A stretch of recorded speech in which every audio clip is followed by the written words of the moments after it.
There's this Indian content creator trying to make it big on TikTok. His videos are about sports, anime, or just random goofy stuff. He hasn't been particularly successful, but he did make one video that really stood out. He noticed a pattern: sometimes girls would leave ironic comments under his videos. Stuff like tagging a friend and writing, "Look, it's your dream guy, haha." Of course, he picked up on the fact that he was being mocked. So he made a video where he said that he didn't choose to look the way he does, and that it's unfair to be ridiculed for something out of his control. If you watch my channel, you already know, if you're a sub 5, you probably shouldn't be putting your face online. It's not many people that make such comments, but online, social norms disappear and mockery becomes easy. And when it comes from girls, it probably hurts more than anyone wants to admit. So, what's he supposed to do? Get a rhinoplasty? Grow out his hair into some fluffy K-pop cut? Sure, he could, but let's be honest, it won't move the needle much. But hear me out, I have an idea to save him. What if we placed him in a white Swedish family? Maybe with enough exposure to white skin, some of it would rub off on him, figuratively or literally. Who knows, right? Sounds ridiculous? Well, maybe you'll find this interesting. The correlation between adopted children and their adoptive parents in terms of IQ is 0. That's right, 0. You can't find many things in life that have no correlation, but this is one of them. And it makes sense. Skin color is genetic. Eye color is genetic. And intelligence? Also genetic. Your adoptive parents can raise you, feed you, love you, but they can't raise your IQ. That's what the science says. This isn't a theory, it's already been tested. The Texas Adoption Project and the Minnesota Transracial Adoption Study both came to the same conclusion. There is no significant correlation between the IQs of adopted children and the IQs of their adoptive parents. So if the science is settled, why isn't anyone talking about it? Because the implications are massive.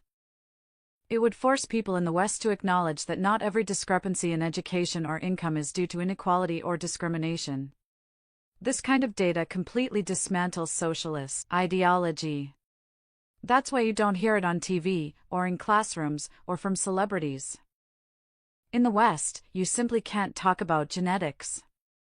Universities lean left. The media leans left. Schools teach social explanations for everything. Hollywood is run by people who will never mention genetic differences in intelligence. The only ones talking about it are guys like Robert Plowman or Richard Lynn, and they're constantly demonized. So what's left? Is the West just soy now? It certainly seems like it. Well, maybe Russia is based, right? You'd think so. Russians are traditional, nationalistic, hardcore.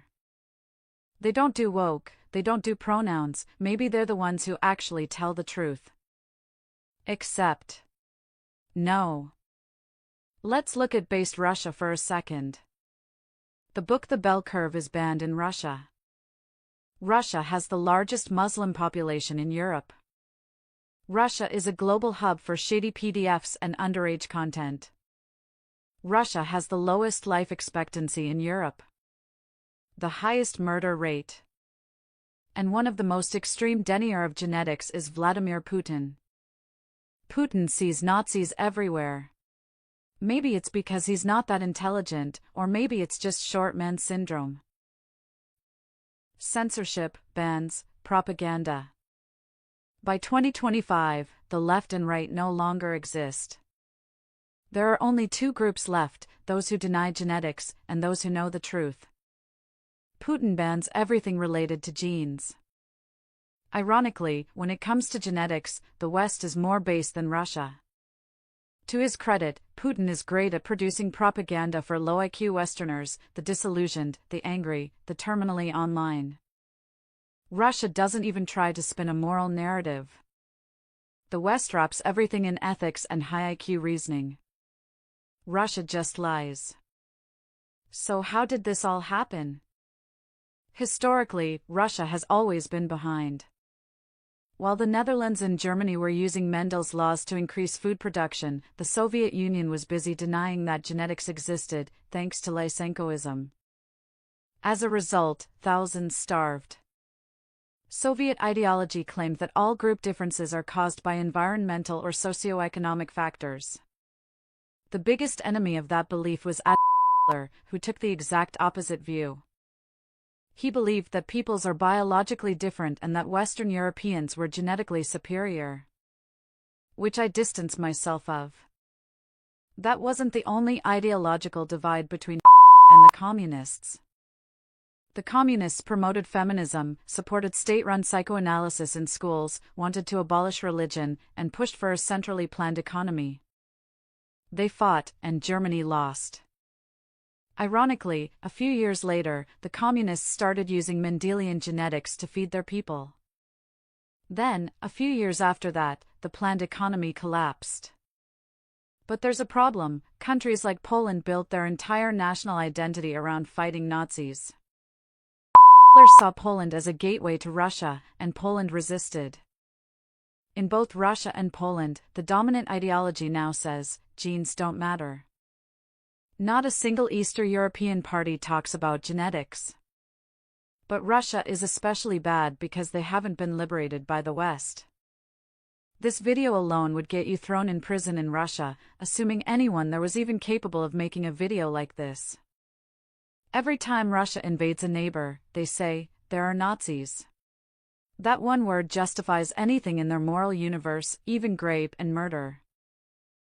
Russia has banned criticism of the Red Army, which makes it extremely difficult to access original sources.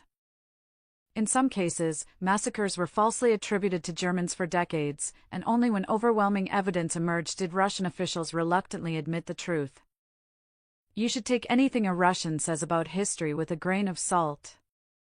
They don't have access to original archival materials, and unlike Western countries, they've never gone through a process of confronting and revisiting their own wartime crimes. Even in Germany today, Russians are still disproportionately represented in prisons, second only to Arabs, who overtook them just recently. One Russian scam I unfortunately witnessed firsthand involves con artists visiting elderly women at home, trying to get them to hand over money. The moment they realize there's a German man in the house, they run for their lives. But sadly, many elderly women still fall victim to these scams. Another trick: selling cheap, rundown houses in Russia to aging Western boomers. These homes are, of course, worthless. But many boomers are fooled. They think Russia is based and will somehow save them. There's also a strange online dynamic.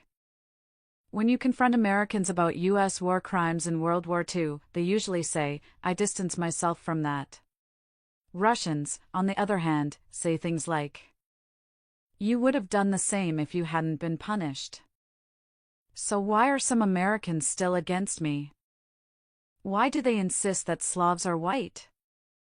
Because America is the whitest country in the world, demographically and culturally. It's still overwhelmingly populated by people of British, German, and other Western European descent. For them, calling Slavs white is more about preserving their internal sense of unity than about the truth. There are German race realists currently fighting in Ukraine against the Russian orcs. Everyone is free to fall for Russian propaganda, that's your choice. But it's time to educate yourself on what Russia actually wants. If you'd like, I can create more anti-Russia content. But before that, do a quick Google search or ask ChatGPT. You'll see I'm not making any of this up.